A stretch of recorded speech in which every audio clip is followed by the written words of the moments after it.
Board परीक्षा की तैयारी में लगे सभी स्टूडेंट्स के लिए आज मैं वो सारे इम्पोर्टेंट क्वेश्चन बता रहा हूँ, लेसन वाइज बता रहा हूँ, जो इस बार भी 2026 की बोर्ड परीक्षा में, हाई स्कूल की बोर्ड परीक्षा में आ सकते हैं।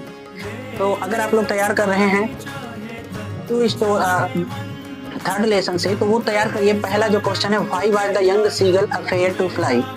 ये इंपॉर्टेंट है क्योंकि इस पार्ट का एक ही, ज्यादा से ज्यादा अगर आप शॉर्ट ना तैयार करिएगा, अगर कर रहे हैं तो इस पार्ट से, तीसरे पार्ट से, तो आप बस ये किए क्वेश्चन। और ब्लैक एरोप्लेन से अगर तैयार कर रहे हैं तो what risk with the writer take while flying.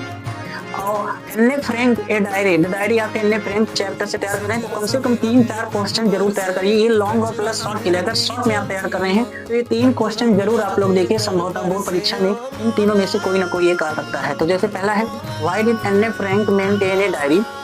दूसरा क्वेश्चन है, why does Anne think that paper has more patience than people, most important है। और तीसरा अगर इस पार्ट से तैयार कर रहे हैं तो ये क्वेश्चन है, डिस्क्राइब अबाउट एन्नेज अर्ली एजुकेशन। तो इन सारे क्वेश्चन को घर पे आप अच्छे ढंग से कॉपी में लिख करके अच्छी राइटिंग, इन 5 क्वेश्चन में से कम आप एनए के पार्ट से 2 और द फर्स्ट ब्लैक एरोप्लेन से, इनमें से 1 या 2 ही क्वेश्चन आप लोग तैयार करिए जो इस बार हाई स्कूल की बोर्ड परीक्षा में आने की संभावनाएं हैं। डायरी या एन्ने फ्रैंक से शॉर्ट लॉन्ग तैयार करिए और 100% गारंटी के साथ बता रहा हूं, इस बार हाई स्कूल की बोर्ड परीक्षा में इस पार्ट से जरूर आएंगे।